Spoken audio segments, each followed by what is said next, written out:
Debout les bords. Qu'est-ce que vous voulez que je fasse en pleine canicule? On est le 14 juillet. Ma mère vient d'arriver. D'accord, j'ai compris. L'arabe, il va fermer sa gueule. Ça fait khalas aléa. Je suis pas bien, là. Le canapé est trop mou. Enlève-moi mes chaussures. J'ai envie de faire pipi. Tu peux vraiment pas marcher. Tu vis avec quelqu'un? J'aimerais bien. Mais j'ai ma mère qui vient de s'installer chez moi. Bien. Vous savez ce que m'a dit votre maman ce matin quand je l'ai réveillée? Que j'étais la gestapositoire. Vous trouvez ça normal, vous? Qu'est-ce que tu lui as fait? C'est une honte, comment tu traites ta mère. Comment vous êtes rentré? Et c'est Arlette qui vous envoie? Non, c'est la mairie du 18e. Monsieur Eskenazi. C'est l'histoire d'un musicien juif homosexuel qui tombe amoureux d'un travesti musulman au moment où il perd sa mère. C'est une comédie. Le 2 décembre sortira La folle histoire d'amour de Simon Eskenazi. C'est la suite, 10 ans après, de L'homme est une femme comme les autres, toujours avec Antoine Decaune. J'avais pas envie de faire une suite, justement, parce que ça s'y prêtait pas du tout par rapport à l'histoire. Mais ce qui s'y prêtait, c'est que les années passent, que le personnage, quand même, il est très proche de moi et aussi très proche d'Antoine. Et je me suis dit, avec le temps, tout ce qu'on a accumulé dans nos propres vies, si je trouvais une jolie intrigue pour raconter un peu le poids de ces 10 ans dans la vie et qu'est-ce qui avait changé en nous-mêmes, bah, ça serait formidable, sauf que je ne trouvais jamais l'idée. Et puis l'idée est arrivée quand j'ai rencontré un personnage de travesti qui s'appelle Naïm, dans La vérité de la vie. Et à ce moment-là, ma mère est venue s'installer chez moi parce qu'elle ne pouvait plus marcher. Vous voyez, mon imagination était très limitée, mais j'ai vu le parti pris formidable de la situation, c'est-à-dire qu'évidemment, ces deux personnages ne devaient pas se rencontrer, et le seul moyen qu'ils avaient de se rencontrer, c'était que l'un se travestisse par rapport à l'autre. J'avais gardé un tellement bon souvenir à la fois du tournage et puis du travail sur ce personnage de Simon, que j'aime énormément et dont j'ai toujours gardé un petit bout en moi. Et quand finalement c'est arrivé, j'étais ravi, absolument ravi. Non mais c'est quoi ce délire? Tu crois que tu vas tenir longtemps comme ça? On ne parle pas quand je cuisine. Tu te rends compte de l'effet que ça va lui faire quand elle va comprendre que t'es un mec? Ça va la tuer. En plus, elle va croire que c'est moi qui ai eu l'idée. Et alors, c'est une très bonne idée. Tu veux le finir, ce disque, ou tu veux pas le finir? Regarde les choses en face, c'est la canicule, y a personne à Paris. Et que tu me payes moi ou que tu payes une autre bonne femme, pour toi c'est pareil.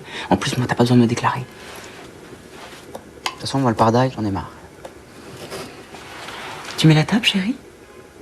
Là, il y avait un vrai personnage à construire, parce que Simon est juif, parce qu'il est homosexuel, parce qu'il joue de cette musique extraordinaire.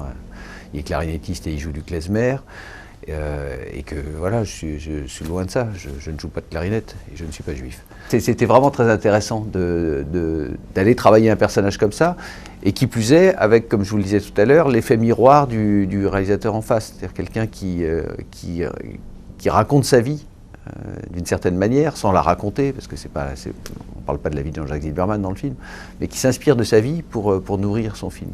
J'ai eu beaucoup de tendresse pour ce personnage de Simon. Voilà, je me suis senti proche de lui, et plein de passerelles entre lui et moi, et je l'ai quitté à regret. Et quand donc il s'est agi de le retrouver, des années plus tard, c'était vraiment avec plaisir. Il est une partie de lui-même et une partie de moi-même, ce personnage. Et moi, je crois réellement que la féminité du personnage chez Antoine qui l'amène. Parce que je trouve que dans la vie, Antoine est quelqu'un qui ne sait pas dire non, par exemple.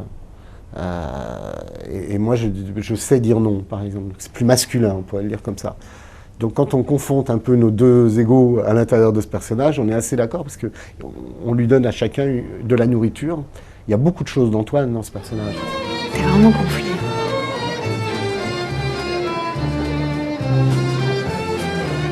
Elle a de la chance.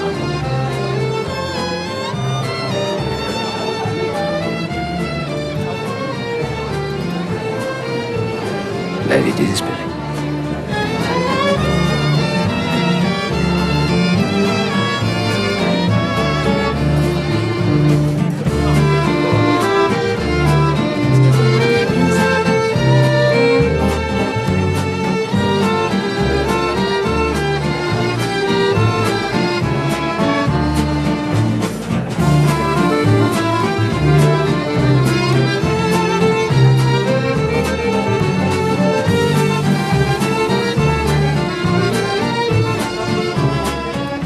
Il a fait un casting ultra poussé, Jean-Jacques. Il a vu 350 jeunes comédiens pour écrémé et finalement arrivé à un choix final de 3 comédiens possibles.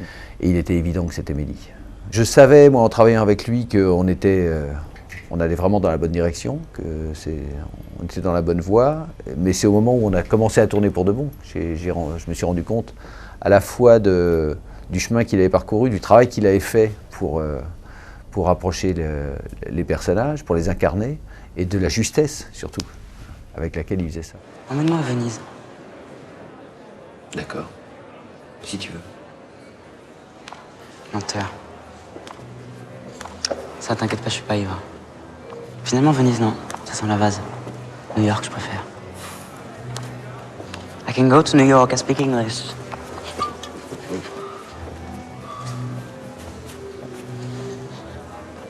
T'inquiète pas, je sais, tu m'emmèneras nulle part.